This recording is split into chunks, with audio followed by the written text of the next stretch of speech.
Rohingya are fleeing violence in Myanmar, and it's not the first time. Now, an estimated 65,000 people have fled across the border into Bangladesh, trying to escape a brutal military crackdown. I'm Femi Okay. I'm Malika Bilal, and you're in the stream. My name is Nisan Lue. I am a Rohingya blogger and activist based in Frankfurt, Germany. I am in the stream. The military is engaged in what it calls a clearing operation in the northern Rakhine region after an attack on an outpost killed 9 police officers 3 months ago. Survivors are telling chilling stories of rape, killings and the destruction of their villages. An estimated 300 to 500,000 refugees are living in camps in Bangladesh. That's according to Amnesty International. Myanmar's Rohingya Muslims have no citizenship in the majority Buddhist country and have endured decades of persecution. The United Nations Human Rights Envoy for Myanmar is currently there assessing the situation, but the majority party in the conflict area has refused to meet with her. She's also been denied access to certain areas deemed unsafe. Many Rohingya insist that a path to citizenship is the only solution to continuing ethnic violence. So here to help us discuss this, we're joined in our studio by Priscilla Clapp. She's a senior advisor at the U.S. Institute of Peace here in Washington, and also a former chief of mission and charge d'affaires at the U.S. Embassy in Myanmar, formerly known as Burma. Waka Udin is Director General of the Arakan Rohingya Union and Chairman and founder of the Rohingya Association of North America. Chue Meng is a former member of parliament in Myanmar. He joins us from Houston, Texas in the United States. Ja Tala is a community organizer and media producer from Myanmar. He's in the U.S. state of Hawaii. And we also reached out to members of Myanmar's government to join our program, but did not receive a response. So welcome, everyone, to the stream. I want to start with a video comment that we received from Ronan Lee. He is a PhD researcher out of Australia, and he was last in the IDP camps in northern Rakhine State in Myanmar in June. Have a listen to what he told us. When I visit, the authorities are often keen to provide armed escorts. It's presumably their way of demonstrating control of the camps. It's a shocking situation. More than 100,000 people who were displaced in 2012 were forced to live in camps, prevented from returning home. Others who have managed to stay in their own homes are locked down in an urban ghetto. They can't freely leave either. Their children can't access secondary education. And the people that I've interviewed tell me that they live in fear the authorities could at any time cut off access to food and to water supplies. One young man I interviewed told me that his sick infant was required to wait 2 days before they'd be able to see a doctor. So Priscilla, he's describing pretty restrictive conditions there. Is this, in your view, why so many people are fleeing? Well, that's part of it, yes. But we know all about those conditions. We've been talking about them over and over for a long time. There are other things going on in Rakhine State that also affect that situation. And it has to do with the relationship of the Rakhine minority to the majority Bama ethnic group in the country. They are equally resentful, and they take it out on the Rohingya. And it's very difficult for the government to to move things forward because the Rakhine act as an impediment to it. So solutions to this problem have to be approached in an even-handed way so that you can deal with both groups in that state. It's a very, very poor, impoverished state, and the Rakhine are equally impoverished. So I don't disagree with any of the description of the situation that the Rohingya are living in. I've been there for many years now. I started going out there in 1999 in Mongdal Butadong, and I've seen this.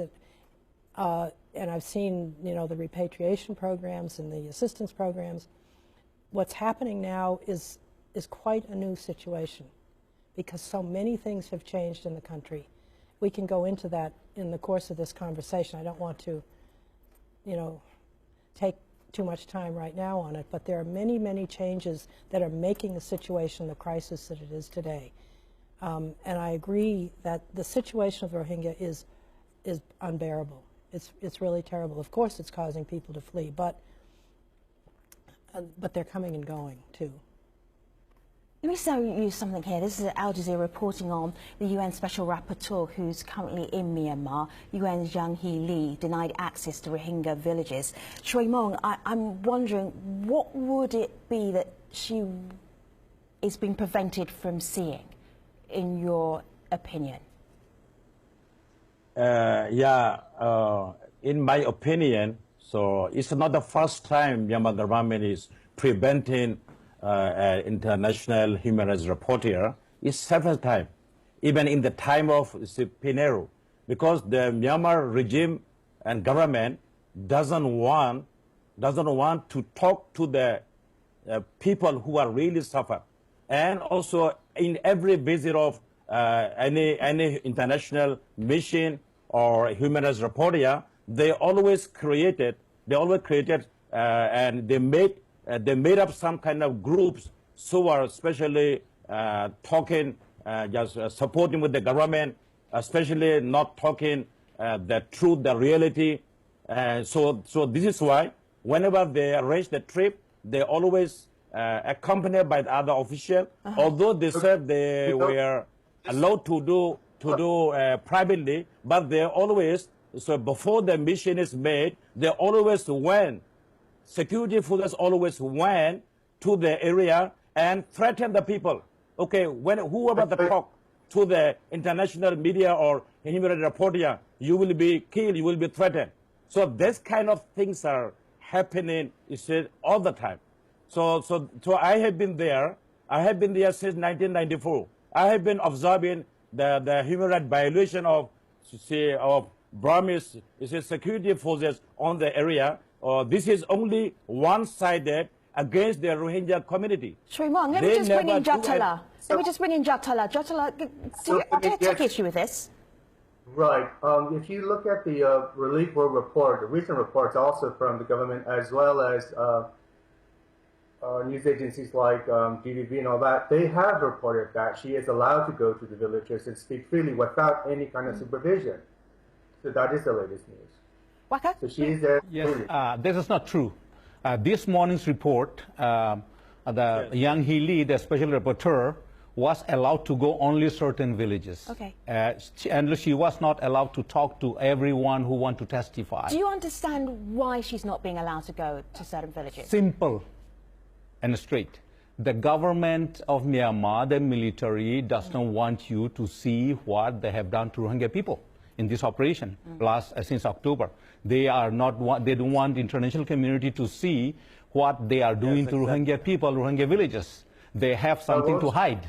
Otherwise, why will not they let international community give access, let go to the places where... So you're saying they're hiding something. Jatala, what do you say? Well, I was Muslim Walker, won't you agree that today there are more agencies there than there were previous years and in the past? So there are a lot more agencies going in there, and they're reporting it. There are a lot more of these reports than other minorities in Burma suffering. That's not true, because the government of Myanmar has kicked out all the NGOs in 2014.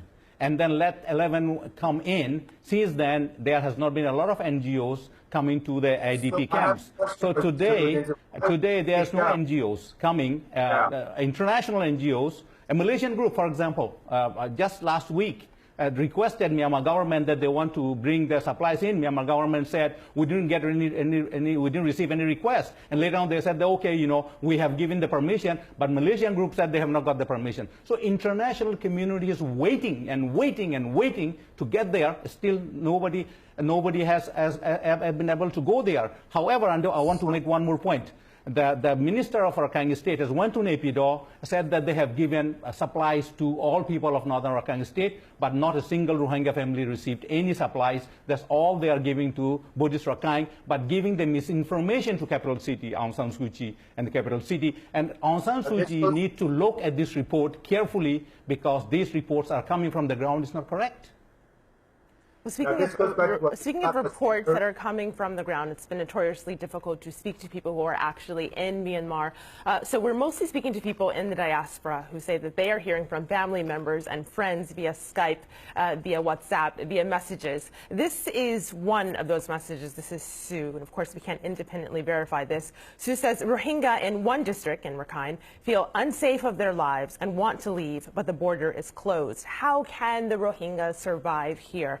But to an earlier point made by Priscilla at the very top of this show, this is a tweet that Rohingya says, every 6 months to a year, we're asked for our thoughts. If the world doesn't act, we'll be having the same discussion in 6 months. Priscilla, earlier, you mentioned that it wasn't new, what the video commenter described. So what is new about this situation? What's changed? Has there been any movement in the last few months?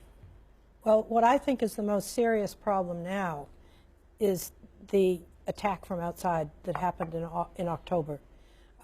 This is a new element that has unnerved the government, particularly the military. Miss Priscilla, I don't agree with you. This is not the new thing. The new thing is just Myanmar government want to accelerate their what do you call the genocide. When you have a jihadi movement that is funded out of Saudi Arabia and other parts of the Middle East, and comes in and starts training local people in violent opposition. Into the issue Can I finish? Has that been confirmed?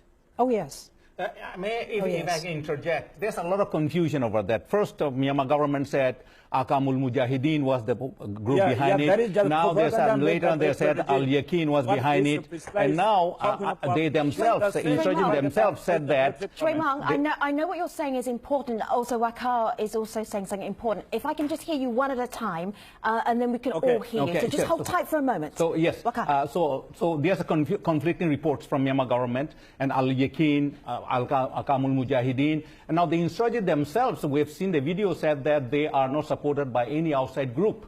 But that's what they claim. Myanmar government claims that they came from outside group.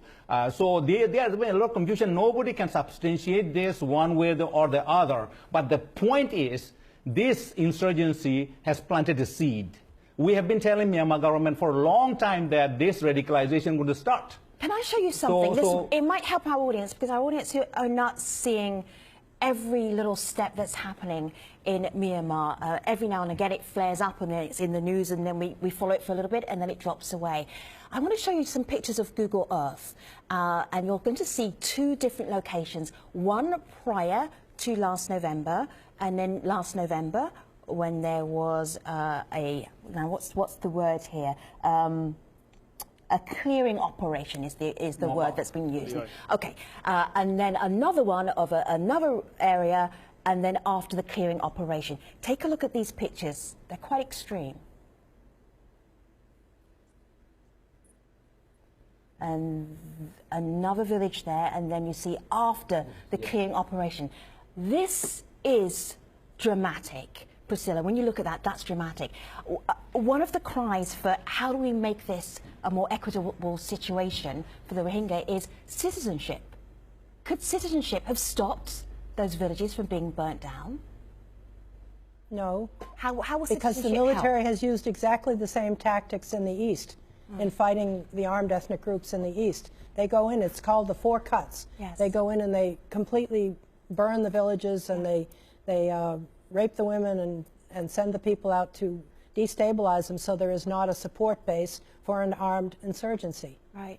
And so what I was trying to say earlier is the arrival of an armed insurgency among the Rohingya has created the justification for the military to start using its Four Cuts strategy against them, which calls for burning villages and making people, destabilizing people, and removing the support base for an armed insurgency. And that is a new situation. It didn't exist before. Interject, the citizenship you just brought up, the citizenship is the pathway to citizenship through NVC, a verification process. It's a trap. I hear you. I'm going to come to you straight away. Hold on. So this pathway to citizenship is a deception. Yes. It's a verification process leading to naturalization. Rohingya people has already citizenship. Since 1947, NRC card, right? NRC National Registration Certificate, Thung Khao Sho, and then they are given white cards. They are able to vote with those white cards. What else do you need? Why do the government of Myanmar need to reinvent the wheel with NVC card and naturalization of the people who have been already citizens, bona fide citizens from Myanmar? So my suggestion is, do not go ahead and make a new thing. Just work on what we already have, which is NRC. And then we can start from there. Dr. La, go ahead. What do you want to add? I want to go back to what Ms. Clapp was saying. What the situation that's going on with the insurgents, she is right that this one, what is new is we do have a more powerful outside force coming in. And like Dr. Ushiman was saying, it is not new. He is correct as well. It has been going on for a long time, this rebellion. And this one, like Ms. Clapp said, it's more so with the international forces coming in, it's make it stronger. Now, you asked about citizenship. Will it solve the problem? No, it will not solve the problem. People have had citizenship for a long time. And Mr. Walker Udin mentioned something about a white card. Another thing we don't talk about here, and we're missing here, I think, is corruption. White cards were issued at a time there was a huge corruption in Burma. And that needs to be addressed as well. No, I don't agree. The corruption is not only in the Rakhine State. It is not corruption. It was systematically given by the government. It was started in 1940s, white cards. So Waka, Dr. La listens to you. So let's hear him out. Shui Mong, Dr. La, can you just finish up quite swiftly? Because we're going to move on. Okay, after Dr. La, okay, let me comment. Citizenship, even Mr. Look at the panelists there, Mr. Uding and Mr. Shema, were part of the Burmese pantheon. Mr. Shema was part of the government of Burma previously. And Mr. Udin was educated, well educated in Burma, and he has come here. Yes. So people do have rights. They are given citizenship. And in the citizenship law, there are ways for them to become citizens further on. With any country, every country has a right to practice what they think is fair to be a citizen. And Burma is struggling with that. You have to give Burma a chance. It's a growing pain that Burma needs to go through on its own. Every country goes through that, even the United States. I hear you there. I want to pause for a second because I want to pick up on something you said at the beginning of your little speech there. You said you do not think that citizenship will solve this problem. There's a tweet here, someone who thinks a little bit differently from you. This is Protect the Rohingya, who says, the Rohingya have been suffering systematic oppression since citizenship was revoked in 1982, and it's been a dire situation ever since. So I hear where you're coming from, Ja. Shui Mong, I want to direct this one to you, because the last time you were on our show, you were representing Parliament. You were a member of Parliament. You told our producers ahead of the show that you weren't allowed to run for re-election because your citizenship status was being questioned. Explain for us. In fact, being a sitting member of Parliament, I was brought for re-election illegally. So we have to look at now Myanmar law. See, in Myanmar laws, 1982 citizenship law and previous 1948 law, according to all laws, all Rohingya are full-fledged citizens. But the thing is, whenever they want, they say you are citizen. When they don't want, they say you are not citizen. My father was a highly decorated police officer. I was elected in 2010. I passed through all the requirements of the Myanmar government or immigration. How come, you see, in 2015, it was changed? So this is not a change. I think this is just attack on my voice for Rohingya, on my human rights activity for Rohingya. So that denial of my my candidacy for re-election is, I would say, this is a call, this is a warning for international community that Myanmar government is making genocide. So not only the people, you see, even they are not recognizing their own, you see, ethnic name, the Rohingya. And again, citizenship is... let me just bring in Priscilla, because I have to share everything, and we're getting to the end of the show. Can I also address that question? I'll tell you, guess what I really want to hear about is I want to hear about the way forward, because certainly our online community... But it wasn't just Rohingya that couldn't run for the parliament. All Muslims were barred from running for the parliament. And there's a large Muslim population No, Ms. Priscilla, in the country. This is the one used by Myanmar government. because I think you are just talking what you heard from the Myanmar government, because it is not because not only the Rohingya Muslim in the Rakhine State target, also in the central Myanmar, they allow some Muslim, but not the majority. I have been telling always the government is conducting. That's what I just said. You don't understand it. That's what she just said. Guys, hold tight for a moment. Forward. Let me just, we've got a couple of minutes left. This is what I'm really interested in. Protect the Rohingyas says this. They're talking about how do you push forward, and they say that only if international pressure goes beyond statements and meetings. That's the only way to make progress. Priscilla? And how do you do that? What legitimate international pressure can be brought? You're a very experienced diplomat. Military force. Well, what's going on behind the scenes that maybe we're not seeing? Believe me, the diplomatic community is talking with the government all the time and pressuring them, pushing them to let the international community in, to let humanitarian assistance in, to allow transparency to what's happening there, to bring a process to bear on this that will give the Rohingya equal status in the country. That is happening all the time. There are ways to go forward on this issue. International pressure. There's a lot of things you can do, international pressure. First of all, sanctions. Those sanctions lifted by Europeans and United States government need to put back on and put in new sanctions, okay? And international community has not spoken in concert all the time in one voice, scattered. So the international community need to come together and stand up to Myanmar government and firmly, and then isolate the government of Myanmar and the country. When was the last time you were in Myanmar? I was 2008. Okay, so if you're not living there and it's 8 years since you were there, it's easy for the diaspora to say sanctions. Sanction is very effective because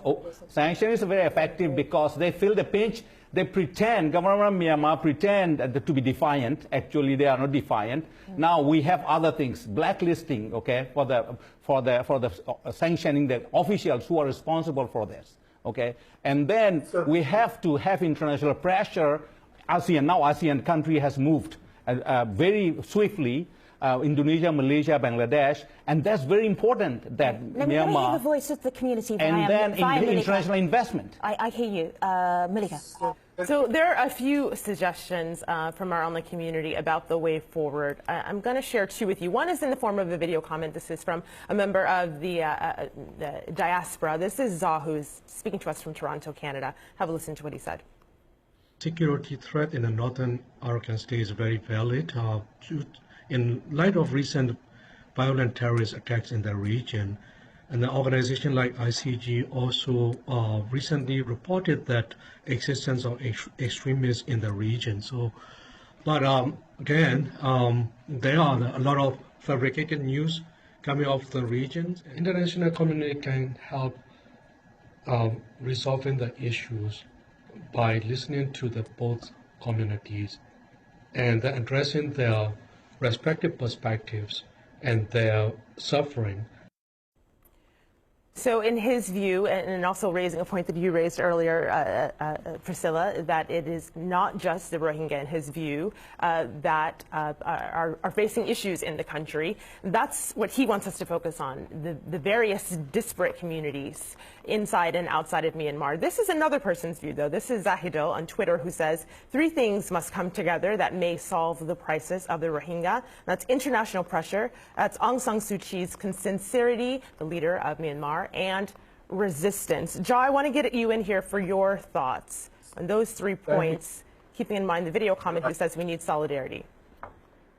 Right. So moving forward, what we need is let's focus on different levels. The first level will be on the ground. What's happening there? That's the micro version of it, which is the economic prosperity. Both communities are despair. They don't have economic equality.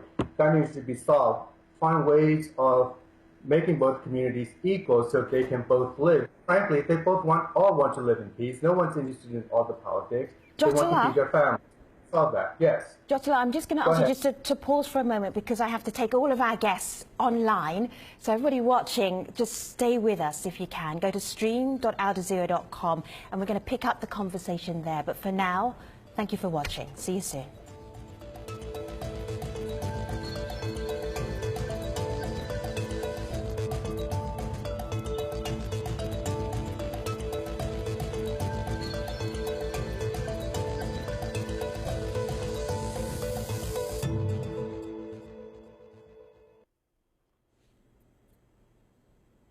Welcome back, everybody. We're talking about the Rohingya in Myanmar, and I'm going to go straight back to Jotala. You were in mid-thought there. Sorry to truncate you just a little bit, but recollect your thought and share with us what you wanted to say, Jotala. Yes, and then as Ms. Clark was saying, and she has been there for a while, she pretty much understands a lot of the Burmese psyche. And the people are saying about international sanctions and so forth and pressure. It will not work. That means if you keep doing that, it shows that you do not understand the Burmese psyche. Burmese are very resilient. They have suffered through the sanctions, through the military government, and people still survive. So sanctions do not hurt anyone in Burma. It just hurts the public, if anyone else. So it will not work. With the humanitarian aid, what the Burmese want, and what the Rakhines want as well, is assistance in furthering their life, how to go forward, not immediate appeasement. Don't just give them food for a few days, and that's not gonna, it doesn't mean a big deal. What they want to learn is trade. How do they continue? And I'm sure it goes true for the other community as well, so that people can live and move forward.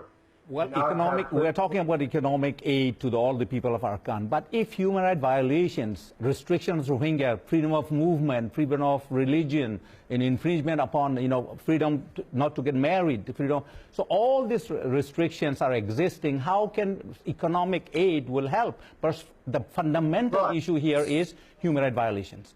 Restrictions on Rohingya has to be removed. Why they have closed down all the mosques? Why they are not letting people travel from town to town, village to village? Why a Rohingya couple cannot get married? Right, education, healthcare. These are lots of questions. Jotala, can you address some of those questions?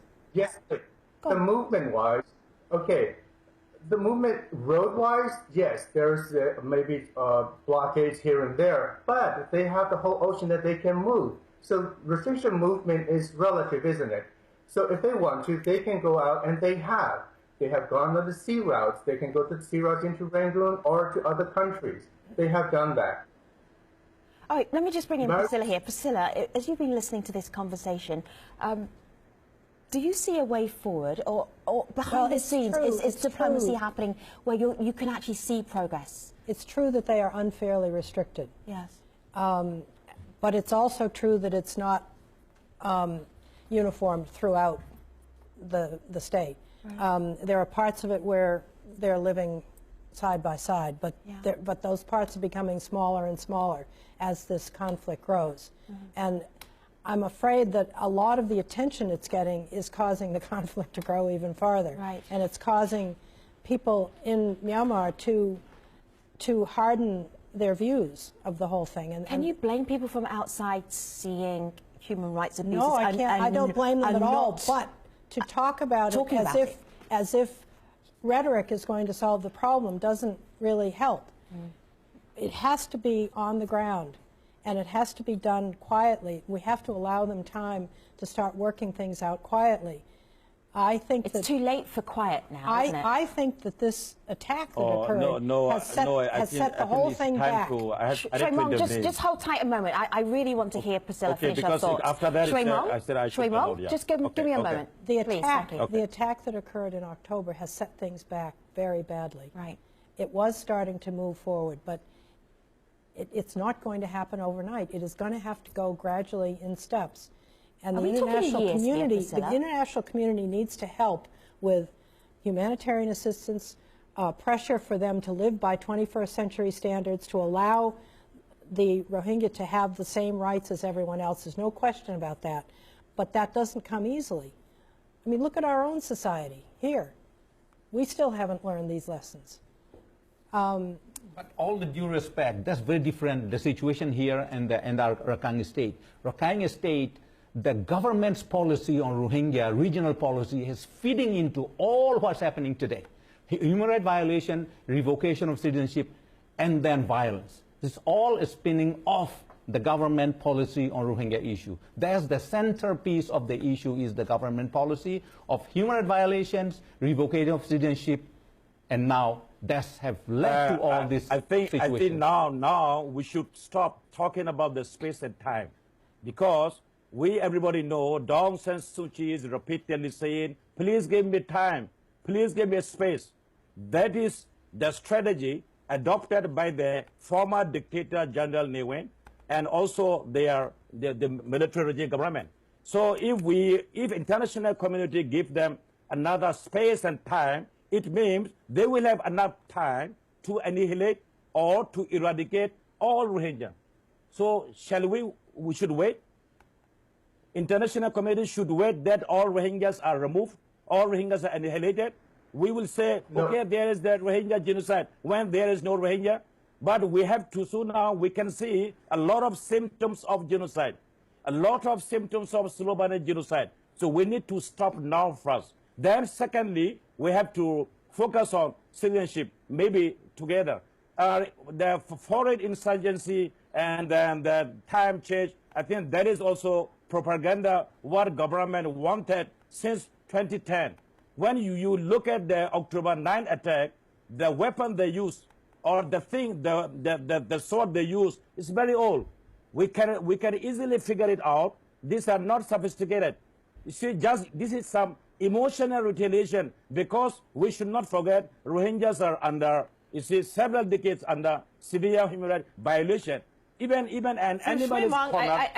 I hear your points there, and I think that your first point, that there is no time and the violence has to stop first, is a point that resonates with people online. I just want to share this tweet, because we asked our community, who asked us to do this show, we told them that officials from Bangladesh and Myanmar are discussing this Rohingya crisis in talks. And we want to know what they think of this and what they think will come out of this. This is Ritu. She says, I strongly believe if the talks are delayed in any way, the policies to tackle the situation are not strengthened, then there will be no major impact.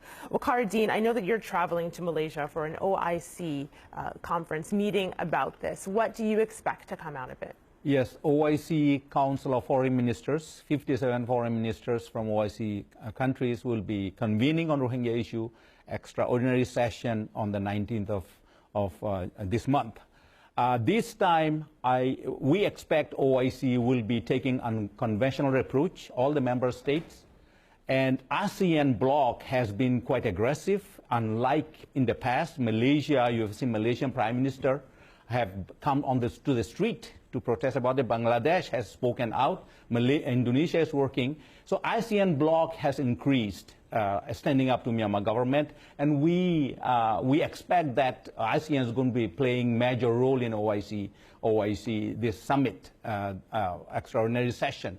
OIC will be, we are hoping that we're expecting that, because the way it's going. OIC member states. And OIC is the Organization of Islamic Cooperation. OIC member states collectively and individually will be engaging with Myanmar government and collectively making a strong demands, unusual demands to Myanmar government to reinstate this citizenship. We are expecting, but unusual demands get an unusual response? Or internal sources, through discussion from OIC, they are changing a strategy. So this is something going to be significant, because OIC never had an extraordinary session on Rohingya. This time is the only time. So now, what OIC is doing now is paving the way to upcoming UNGA resolution, General Assembly, and Human Rights Council, as United States Human Rights Council, United Nations Human Rights Council in Geneva. Okay, guess. I'm just curious. This is what is going to be, we're expecting out of OIC is going to be a very dramatic change. Yes. Let's wait and see. Give me a pause. Interesting. We may play this tape back to you. Malika, how many shows have we done about the Rohingya? Several. More than 3, I think. Probably. Maybe 4, possibly even 5. I think maybe 4. and we keep revisiting it several times a year. And I'm just curious as to, in a year's time, Priscilla, if you could look at where we are right now and then project forward, where do you think we'll be in a year's time? Your body language is not positive. No, it's not positive. I have no idea where we'll be in a year's time. Last year I would have said we would be moving forward, but I think we're moving backward now. So, you know, I can't tell you where it'll be in a year. 1 year's time, Jotala, where do you think we might be? Well, it is quite difficult to tell what the future is going to hold. Yeah. And I agree with her that we thought it will be much better now. It has not. This new violence that happened in October had put a wrench in the moving forward. Right. So, yeah, you know, this is what I feel. This is what I'm feeling that I'm getting for you, not a sense of great optimism, apart from Wakaudin, who feels like there is some optimism. Let me just wrap up with Shui Mong, because we're almost out of time I here. want to make a statement with Aung San Suu Kyi. I'm going to ask you all, because I just wanted to get your thoughts on where do you think we might be. Shui Mong, where do you think we might be? Because then I'm going to just say we're going to wrap it up for now. We will come back to this theme. So I know we will. I think the next step for the Rohingya is, so international community must be able to adopt a concrete solution. So not only citizenship, that we should give enough pressure to the Myanmar military and government, civilian government, so that the persecution are stopped and there will be a safe place, a safe zone within Rakhine State. So let me justify my idea why. Because we want to live together with our Rakhine brothers. But I hear your wishes, we have been everybody. experiencing. I don't know whether you're going to get what you want. So they don't wish. So if this is going on, I think if we don't solve the problem, I expect in the coming next 1 year, half of the Rohingya population will be disappeared from the region. If we cannot adopt what you call an efficient, practical resolution. This is a very heavy show and a very heavy end to end on. This is where I will end it on, though, for now, guests. We could keep talking for 6 hours, and I know you will still have more to say. Thank you very much for being part of this programme. Really appreciate it. Take care, everybody.